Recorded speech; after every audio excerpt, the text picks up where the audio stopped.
Fala, Enenzeira, a gente tá aqui para mais uma questão comentada, playlist Educação Física e Corpo, mais um episódio que agora vai falar sobre os penteados de Neymar. Qual penteado de Neymar que você achou mais peculiar? Vamos usar aqui um eufemismo, peculiar, se bem que nos últimos tempos ele até que deu uma melhorada, tá? Então olha só, é a questão de número 28 do Caderno Azul de 2019, segunda aplicação, que eu ranqueei aqui como dificuldade baixa. Você vai me dizer se você considera a dificuldade realmente baixa ou não, tá bom? Vamos ver onde é que apareceu esse texto, seguindo nossa técnica aqui no canal, coisa que vai ajudar bastante. Loras A, né? Não sei quem é, apesar de aparecer aqui em cima, ó, Alexandra Loras, mas não tenho esse repertório, não sei quem é a pessoa. O Craque Crespo, diz aqui né, o título que a gente tem aqui em cima, né? O Craque Crespo. E aí ele fala mais o que aqui na referência? Disponível em diplomatic.org.br. Tá bom, então a gente fica sem saber muita coisa sobre esse, né, texto ainda com a referência. Acesse em 2017. Aproveitando aqui em cima, vou dar uma olhadinha rápida. Alexandra Loras é ex-consuleza da França em São Paulo, empresária, consultora de empresas e autora de livros. Olha, pela pegada, a gente tem uma sensação de que a gente lê um artigo de opinião, que a gente vai ler, né? Um artigo de opinião, e isso vai ser muito importante na hora de entender essa questão de intencionalidade textual, tá? O objetivo da autora é qual? Então, como é que a gente descobre, muitas vezes, o objetivo de um texto sacando o gênero, tá? Então, artigo de opinião é uma boa opção aí, portanto, para a gente resolver. Então, olha só, considerando os procedimentos argumentativos presentes nesse texto, infere-se também, boa palavra aqui para a gente perceber, que inferência é aquilo que não necessariamente estará no texto. É uma interpretação que a gente faz, é uma sacada que a gente tem, a gente vai além do texto, tá bom? O objetivo da autora é qual? Veja só, a gente vai ler o texto para evitar juízos precipitados. Então, o Craque Crespo, né? Um fenômeno aqui, né? Uma figura de linguagem, Craque Crespo está usando aí uma aliteração, repetição de sons consonantais iguais. Desde que Neymar despontou no futebol, uma de suas marcas registradas é o cabelo. Deixou de ser um pouco, né? Agora são as polêmicas. Sempre com um visual novo a cada campeonato. Mas nesses anos de carreira, ainda faltava o ídolo fazer uma aparição nos gramados com seu cabelo crespo natural, que ele assumiu recentemente para a alegria e a autoestima dos meninos cacheados que sonham ser craques um dia. É difícil assumir os cachos e abandonar a ditadura do alisamento em um mundo onde o cabelo liso é tido como padrão de beleza ideal. Quando conseguimos fazer a transição capilar, esse gesto nos aproxima da nossa real identidade e nos empodera. Então ela se coloca também como pertencente a uma categoria identitária. Falo por experiência própria, ela prossegue, né? Passei 30 anos usando cabelos lisos e já nem me lembrava de como eram meus fios naturais. Recuperar a textura crespa, para além do cuidado estético, foi um ato político de aceitação, de autorreconhecimento e de redescoberta da minha negritude. O discurso dos fios naturais tem ganhado, só falar aqui um reparo, né, que ganho é a forma preferida pela norma culta, tá? Se você tiver que usar o ganhado, evite pote ganho, mas enfim, o discurso dos fios naturais tem ganho uma representação cada vez mais positiva, valorizando a volta dos cachos sem cair no estereótipo do exótico, muito comum no Brasil. O cabelo crespo definitivamente não é uma moda passageira. Torço que para Neymar também não seja, tá? Então, trecho aí como a gente viu,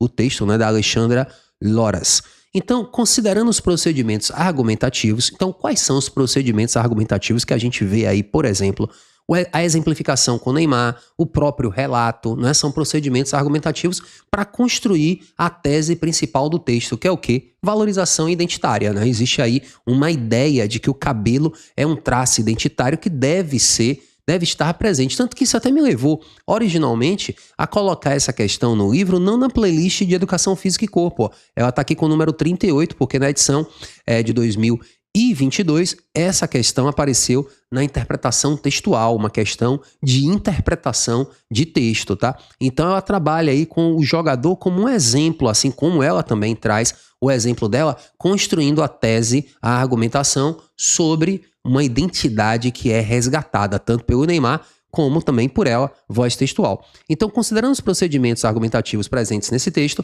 infere-se, eu posso deduzir, eu posso, inferir que o objetivo da autora foi qual? Valorizar a atitude do jogador ao aderir à moda dos cabelos crespos. Essa é uma pegadinha, acho que muita gente deve ter marcado. A letra A, ela faz isso, ela valoriza a atitude do jogador ao aderir, sim, ela faz isso, ela valoriza o jogador ter colocado os cabelos naturais, em cena. Não existe aqui uma expressão à moda dos cabelos, ele não aderiu à moda, não é uma questão de moda, Ele até lá atrás no final, inclusive ela desconstrói isso, Ele diz aqui, o cabelo crespo definitivamente não é uma moda passageira, que Neymar fez isso, ela fez isso porque é uma moda, então agora essa moda me leva a isso. Então também desconfio um pouco da letra A por causa dessa expressão aderir à moda, mas também não acho que a intenção principal desse texto, e aí a alternativa fica muito mais difícil de ser percebida, quem não percebeu isso, provavelmente marcou, é que ela não quer valorizar, ela não fez um texto para enaltecer Neymar. Ela não tá aí colocando o Neymar, nossa, olha o exemplo. Não, ela ficou, tô feliz, porque Neymar também valorizou a própria identidade, coisa que eu também já passei por esse processo há um tempo atrás. Então, a letra A, perigosíssima, mas é falsa, porque ela não bate com o objetivo principal do texto, que é esse discurso sobre identidade. Então, letra A, não vou nela. A letra B, problematizar percepções identitárias sobre padrões de beleza. Sim. O objetivo do texto é problematizar um certo padrão de beleza que diz que os cabelos lisos, aqui ela coloca inclusive que passei 30 anos usando cabelos lisos. Esses cabelos lisos eram, aqui eu até desmarcar aqui, o cabelo liso é tido como um padrão de beleza ideal. Então, ela está desconstruindo isso ao longo do texto, dizendo, olha, a valorização identitária é importante, então ela problematiza percepções sobre padrões de beleza, Então, letra B é o objetivo maior do texto, percebe? O texto debate isso e usa Neymar, usa o próprio relato como estratégias argumentativas. É perigosíssimo isso, porque a letra A poderia ser marcada e a letra D, até quebrando um pouco da ordem, também poderia ser marcada. Relatar sua experiência de redescoberta de suas origens. Ela até faz isso também, mas ela não esmiuça para ser um relato, digamos assim, ela cita esse episódio, mas também não é o objetivo principal do texto. Eu escrevi esse texto para relatar o que aconteceu comigo. Então, tanto a letra A quanto a letra D são super marcáveis, a meu ver, mas não representam o objetivo maior do texto, A letra C me parece uma letra mais tranquila. O texto foi escrito para apresentar as novas tendências da moda para os cabelos. Essa é a mais, uma bestinha, digamos assim, mas você marcou meu respeito, tá bom?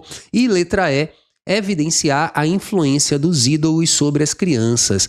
Veja que também isso aparece em um dado momento do texto, Ele fala que isso pode inspirar jovens que também sonham, aqui ela coloca logo no primeiro parágrafo, que esse tipo de postura de Neymar foi uma coisa que pode também alimentar a alegria e a autoestima dos meninos cacheados que sonham ser craques um dia, porque a gente sabe, e aí a questão se aproxima de um tema muito presente nas questões de esporte do Enem, que é o que diz respeito ao ídolo tendo uma responsabilidade social. Ou seja, Neymar é um exemplo para inúmeras crianças, inúmeros jovens que jogam futebol e que se inspiram em jogadores famosos, como é o caso do próprio Neymar. Então, existe, uma influência de Neymar, dos ídolos, sobre as crianças. A gente pode dizer que isso está no texto também, mas não é o objetivo do texto fazer essa análise do poder que os ídolos têm sobre as crianças, Então, tanto a letra A, quanto a letra D, quanto a letra E são bons distratores. Eu até poderia rever aqui essa dificuldade minha